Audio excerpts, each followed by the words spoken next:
It is your Classic Metal Show right here on the ClassicMetalShow.com. Kicking off the show with a big kick in the face. We heard Testament from the low release with Hail Mary, and we just heard something from Seven Witches from their Back Down, or what is it, Exiled to Infinity and One with the Metal Tyrant. And I want to welcome our own Metal Tyrant back to the show, my friend and partner, Chris Aiken. What's happening, Chris? Ready to do this, man. Been sitting here for about a half hour, just thrashing out, and I'm ready to go. Gordon Lightfoot? No, I went the other way today, and I went all heavy. It was all priest, but it was all like heavy priest, free will burning, painkiller. Now, see, just 2 weeks ago, you said, I'm burned out on priest, I'm taking a break. I know. Well, that was 2 weeks ago. Now I'm ready. Now I'm ready for more priest. It's funny how things just change.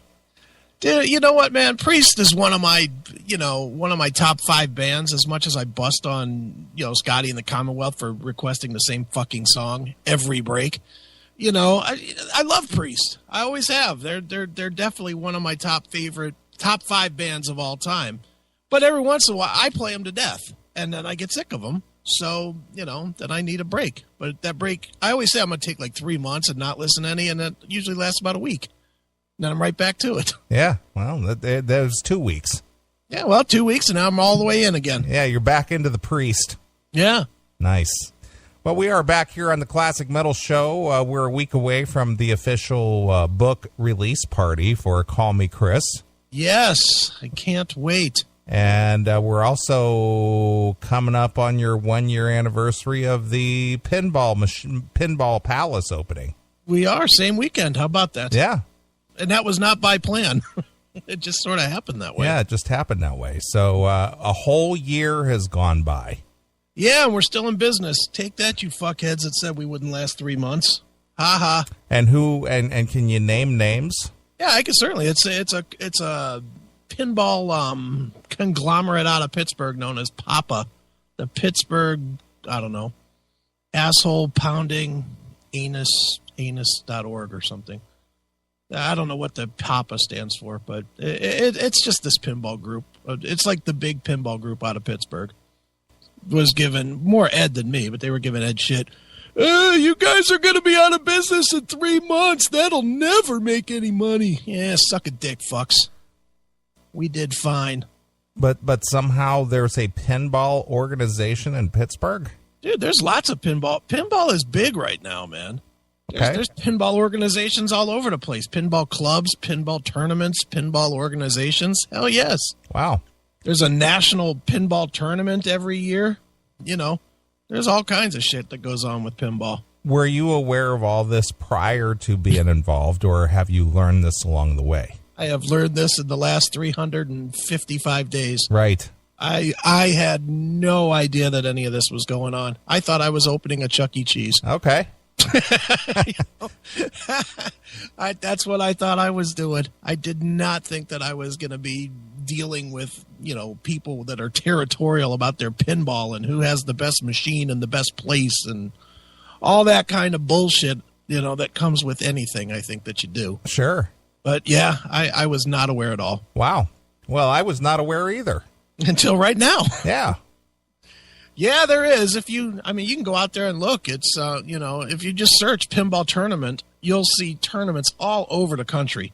And there's like organizations that keep official scoring. And, if you have a tournament, you have to have, like we did for the WWE machine. We had the WWE machine in for a while.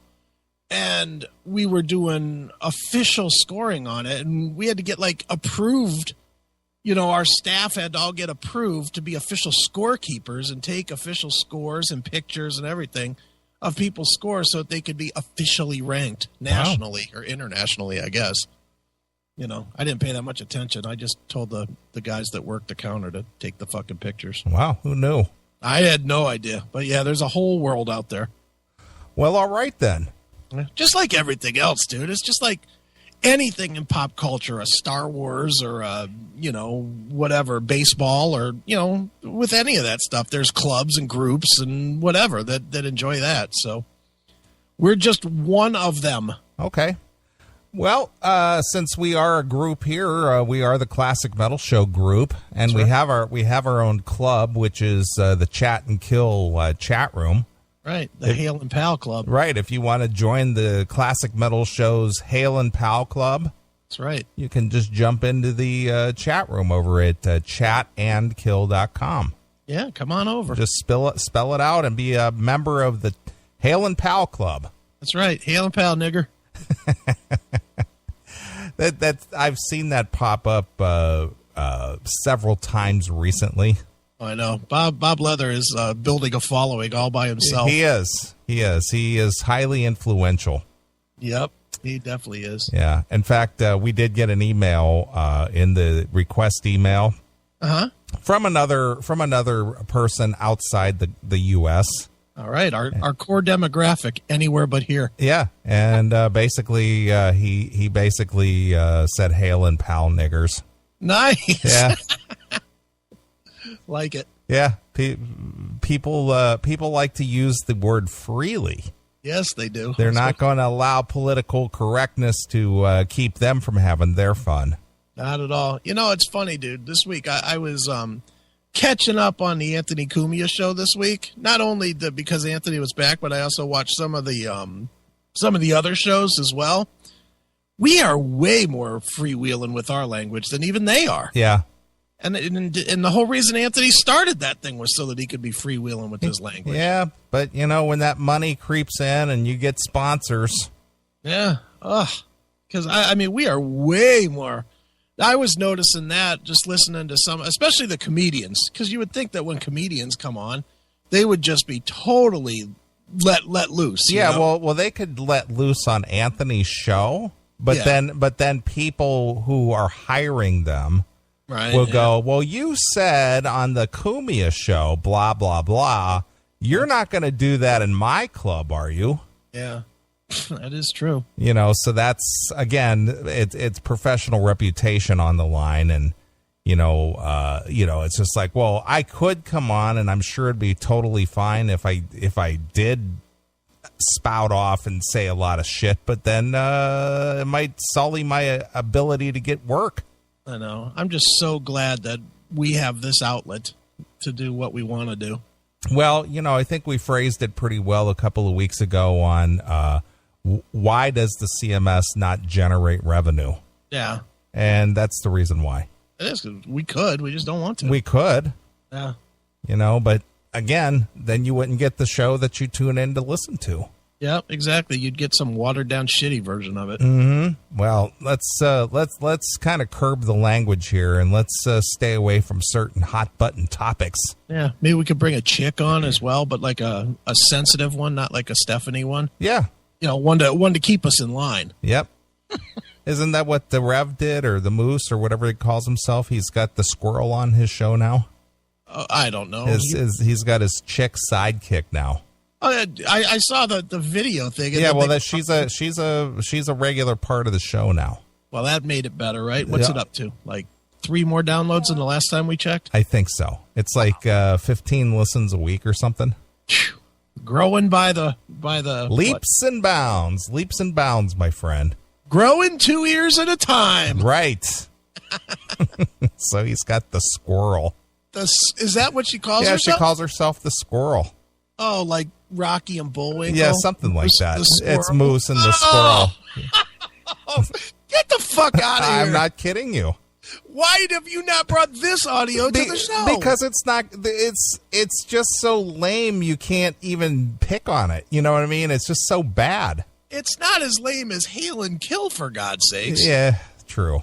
Come on. But it's just... Their breaks are just so lame, and it's just stupid, and it's not even... There isn't even enough content to really rip apart.